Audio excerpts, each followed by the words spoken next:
Depuis 2006, nous avons utilisé la communication non violente dans nos interventions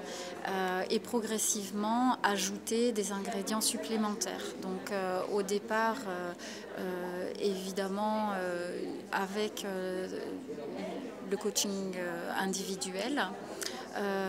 petit à petit dans le coaching d'équipe,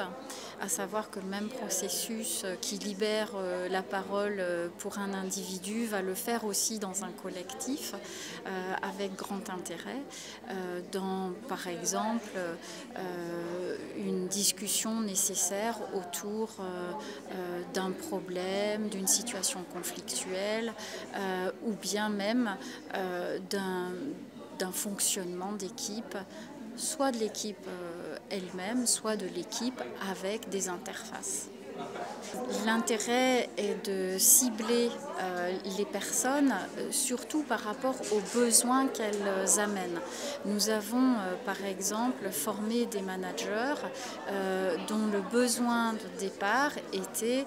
libérer la parole et développer du leadership. C'est à partir du besoin que nous avons amené une formation qui est aussi une occasion de travailler entre pairs, entre managers, à partir de situations concrètes qui permettent réellement de vivre le processus, puisque c'est véritablement la façon dont je contacte moi-même mes émotions, ma capacité d'empathie, qui va faire le secret de la réussite. Des exemples concrets en individuel, c'est véritablement voir la transformation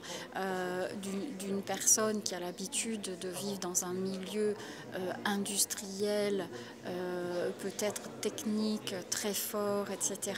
et qui est regardé, voire évalué, jugé par son environnement avec des mots qui étiquettent, et qu'après un travail de coaching individuel, la personne a réussi à exprimer derrière sa barrière naturelle ce qu'elle est vraiment, et que la reconnaissance par le management non seulement de l'attitude mais de la personne devient concrète. Et voilà, ça c'est un exemple individuel qui m'avait beaucoup marqué au début de ma carrière. Je crois qu'en collectif, là où c'est le plus probant, c'est en situation conflictuelle, effectivement, parce que là, l'émotion est très vive et c'est tellement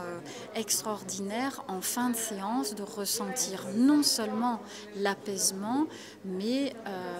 le plaisir à être ensemble et la perspective de pouvoir à nouveau coopérer. Nous avons un exemple assez intéressant qui a été conduit sur un site. L'intérêt, c'est que le dispositif comprenant à la fois du coaching, des groupes d'échange, de la formation, a pu être finalement confiné dans un périmètre et donc être mesurable. En l'occurrence, nous avons pu mesurer l'amélioration d'à peu près 20% de certains indicateurs de l'enquête sociale, de même qu'un gain de 2 points sur une échelle qui concerne un audit de qualité, ce qui est une réelle performance. Ça a donné un climat de coopération qui a été remarqué par un grand dirigeant qui, dans sa visite annuelle, a salué ce climat et a vraiment eu envie de faire encore plus confiance au site.